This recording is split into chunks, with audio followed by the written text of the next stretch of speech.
Stop using fertilizer in your garden and do this instead. Today, I am going to call out the Miracle-Gro gardeners.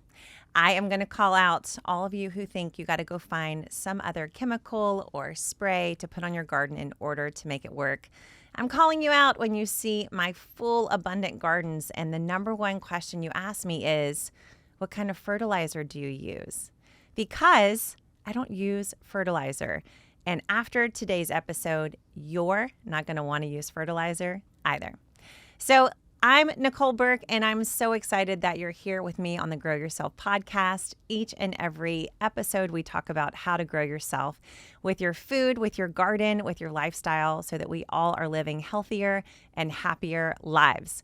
The thing I want to touch on today is fertilizer, because I feel like these days we think that if you've got a garden, you got to have fertilizer, and it's just not true.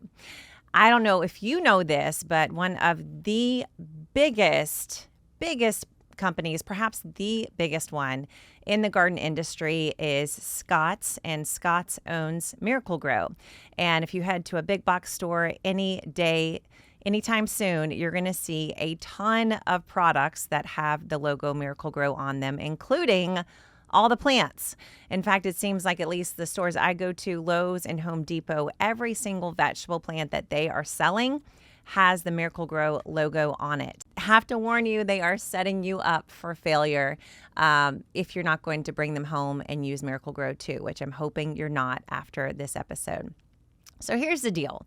I learned to garden not from the garden store, not from big box stores, definitely not from buying a lot of Miracle-Gro. I learned how to garden by going to national parks.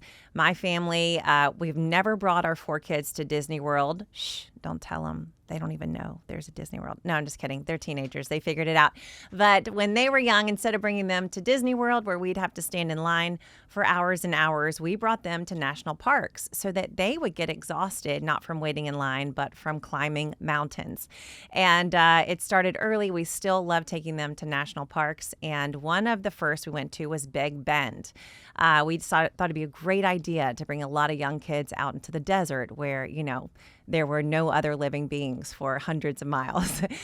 We were out in Big Bend. I was just starting my garden, and we were in the desert. This place was sandy. It was hot. It was the middle of July, and there were tons of plants, tons. And they were growing in some of the most peculiar places. And I looked around, noticed, and I was thinking about my garden and how many trials and tribulations I'd had in my first few seasons of gardening and how everything was failing. And I'm like, we're missing something, right? I've got this perfectly set up box and the soil I bought from Home Depot and the plants I got from Home Depot. And yet I come out and nothing's working. And then I come out to Big Bend National Park and there's a desert and there's heat and there's no water and there's no people. And yet the plants are thriving. And it was this moment, this little aha moment for me, maybe I should stop taking my lessons and notes from the big box store and from these fertilizer companies, and maybe I should just start taking a note from nature instead. And so I went home, and instead of buying plants from the big box store, instead of buying fertilizer, I tried to imitate the plantings that I saw in the parks. And what I saw in the parks were lots of plants all together, big plants, medium-sized plants, small plants, always growing in clumps, never separated, never with lots and lots of space between them, and thriving. So the tall plants would be right in the center, then you'd have these medium-sized bushes, and then lots of ground cover just sprawling and spreading all around this part of vegetation in the desert. So I started to plant my garden like that, packing in the plants, putting the plants as close together as possible, and putting varieties of plants all together in one bed. And then instead of fertilizing, I started moving to thinking about, okay, what would happen in a national park? What would happen in a natural place where plants are growing? Well, there's going to be weather, of course. There's going to be animals, of course. And there's also going to be degradation. There's going to be a breakdown of materials over time. Those are the 3 things that happen naturally to plants, right? You've got weather, you've got animals, and other living beings. And then you've got the breakdown of that plant matter, whatever is around the plants. And I made a promise to myself from now on, I'm only going to do in the garden, I'm only going to try to reenact in the garden what I know happens in nature. I'm not going to bring in an external force. I'm not going to try to push things to go faster or to be bigger or better.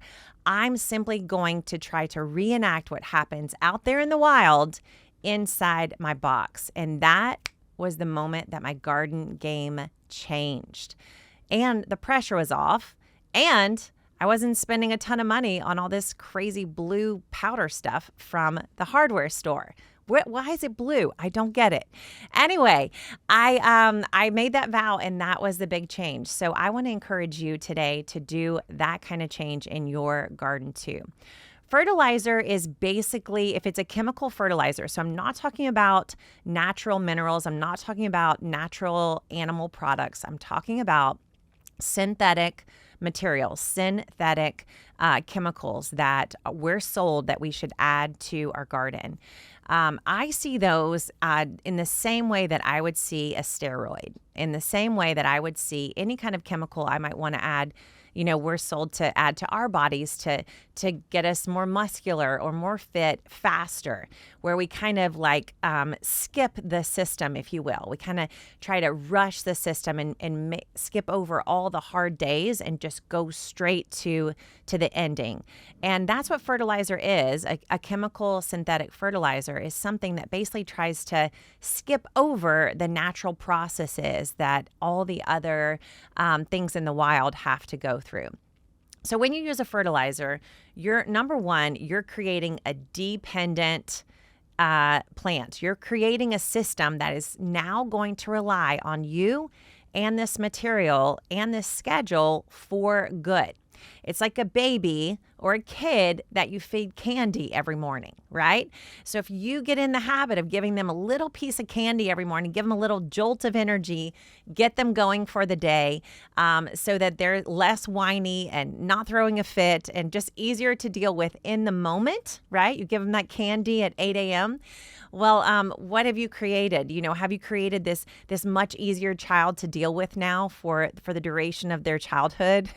No, you have created a monster, because tomorrow morning when that child wakes up, they're going to say, candy. And when you don't give them that candy, guess what they're going to do? They're going to throw that fit. So you're going to have to give them that candy again.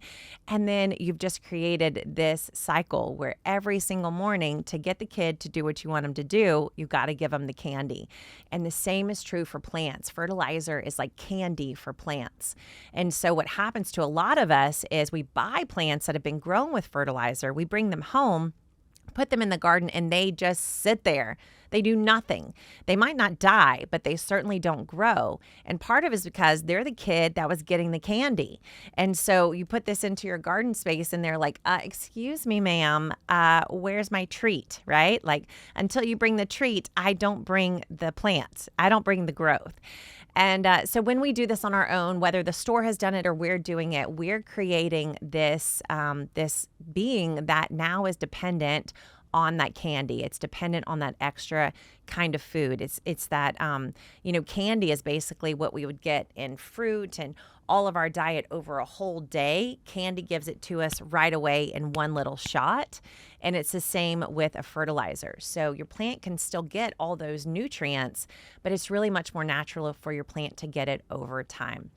So that's number one. You're creating a system that is now going to require you to keep buying the fertilizer, keep showing up and fertilizing it. And the plant is eventually going to put its foot down and say, I'm not growing until you bring me the candy. The next reason is that fertilizers are associated with all kinds of bad stuff. I'm not going to go into all the details in this episode. Maybe that's for another one. Let me know if you want me to make it. But essentially, the making of fertilizer, it requires mining of fossil fuels. It requires the mining of materials and minerals that otherwise should stay put right where they are. It's made in plants, synthetically produced. So it's got an off-put. It's got a pretty big carbon footprint just of the making of it. It's sold to us in plastic containers, and not to mention the price that we pay for it. Then studies have been showing that these fertilizers have crazy runoff. So it's not that the fertilizer just goes onto your plant, it's then inside of our whole system. So it's not just that you can isolate it, right? This fertilizer you're putting in your garden, it's going to get washed out by the rain. It's going to go through your yard system. It's going to get into the gutters and the sewers. And where does that go? It goes into our water systems. And what's in our water systems? Animals. Yeah, animals, fish, things that we rely on for our whole cycle of life on this planet, they get impacted by that little piece of fertilizer that you sprayed on your plant. So I know we all like to think that we're kind of working in isolation, but we're not. So every time you bring in these synthetic chemicals, these things that are not natural into your garden, it doesn't stop there. It doesn't end there. It goes from there and goes back into nature and disrupts all the things that we count on and rely on and want to stay natural. So don't be fooled by the idea that this is just happening right here in your little ecosystem and it's not going to touch the others, because it does. So that's number one. Number one reason is it's like candy. You've created this dependent system that is going to require your time, your money, your attention, or the plant will not perform for you. Number two, this disrupts the whole ecosystem. It doesn't just end right there in your garden. And number three, perhaps the most important, is you miss the miracle. When you use something like Miracle-Gro, you miss the miracle of nature. When I walk in these parks, when you take a walk in nature, when you walk through a place that is wild, that was grown with the heat of the sun and the minerals of the soil, when you walk in a place that hasn't been touched by a person, you're in awe. You are in a different place. And that is what happens in your garden when you don't mess with it. When you let nature do its thing, when you plant the way that nature works and you trust nature, and you walk into a space and there was no candy here. There was nothing extra here. This is just the magic of the earth that I live in. This is just the miracle of my home. And that is enough. It's fast enough. It's big enough. It's amazing enough. It doesn't need anything that a store is trying to sell you. So here's what you can do instead of fertilizer, so you get to watch the miracle. You don't mess with nature, and you don't end up spending your time and your money with this very demanding plant. So you're going to plant the way nature does. You're going to pack in the plants. Follow along with my spacing. Check out our workshop so you learn how to plant the way I do. So intensive planting, it's really covered, especially in my book, Kitchen Garden Revival. Big plants in the middle, medium-sized plants right around it, and then cover the outside of the garden with tons and tons of small plants. You want no extra soil, no bare soil 6 weeks after you've planted. That's the number one thing to do. Number two is you want to plant a wide variety of plants. So plants work together, and there are symbiotic relationships that plants have, where one plant gives and another plant takes, another plant gives and another plant takes. So pay attention to the plants that work the best together. A great example is how peas release nitrogen and fix nitrogen in the soil. So I grow peas in the spring. I plant my tomatoes right around those peas as soon as frost has passed. The peas are fixing nitrogen in the soil. As the tomatoes are beginning to grow, they grab the nitrogen from that soil, take off, start to grow, and then will go up the trellis with the strength that those pea plants gave them naturally. So work with plants. Let plants work with you. I give a lot of work with nature tips in my Leaves, Roots, and Fruit book that you can check out. There's tips under every single type of plant in the 8-step system. So let plants do their thing. And then when you can see that the plants are maybe not growing as fast as you want, or you just want to help them, use things that are natural. So I think about those animals, right? So if an animal were to come into a natural place, what's an animal going to do? First, it's going to eat, right? So it's going to eat the lower outer parts of each and every plant. For us, that's called pruning, okay? So when you prune your plant, you're stimulating the growth hormones of those top leaves, of those top stems. You turn on that hormone when you prune the bottom lower leaves. Because why? The plant wants to survive and it's scared. It's like, oh my goodness, Nicole's eating me. I got to grow. I got to get bigger if I want to survive because she's coming in here and cutting every day, right? So pruning, we're imitating the actions of animals that happen in the wild. You're going to cut the bottom and lower leaves on a regular basis. What else does an animal do in that space? She poops. Okay. So I'm not asking you to poop in your garden. That would be a little much. But what I am asking you to do is buy some natural types of poop that you could bring into your garden space. Some chicken manure, some rabbit manure, even earthworm castings. So any kind of defecation that an animal would naturally do in the vegetative area is something you can add right around your garden space. Then what's something else that works and happens naturally in a garden? It is degradation. It is plant matter breaking down. And this is when and where compost comes into play. So every few months I come into the garden and I just add a little bit, just a little layer, a couple inches of mushroom compost.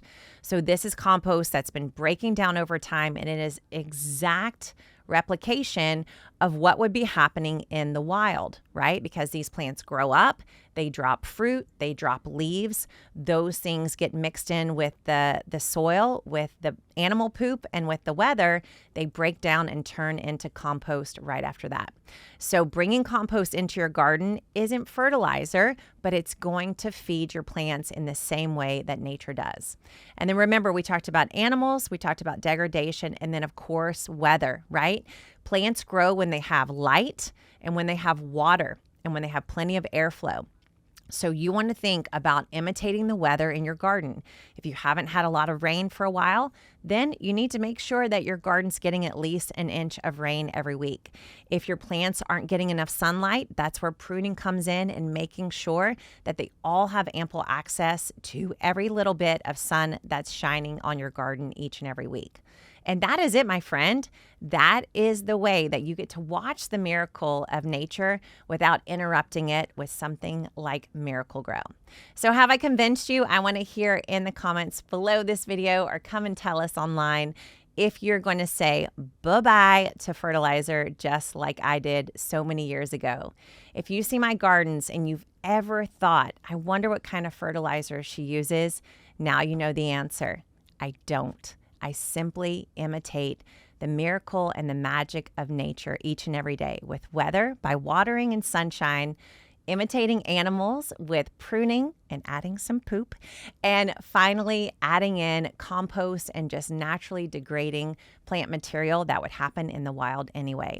If you do those three things, you will never, ever, ever have to use fertilizer in the garden, and you'll have the most prolific, delicious, and beautiful plants and be taking care of our sweet earth together at the same time. All right, are you in? I hope you're in, and you need to come and check out Gardenary's calendar if you want to know what to plant in your garden. Go to gardenary.com/calendar. You can download it for free, put in 2 of your most precious dates.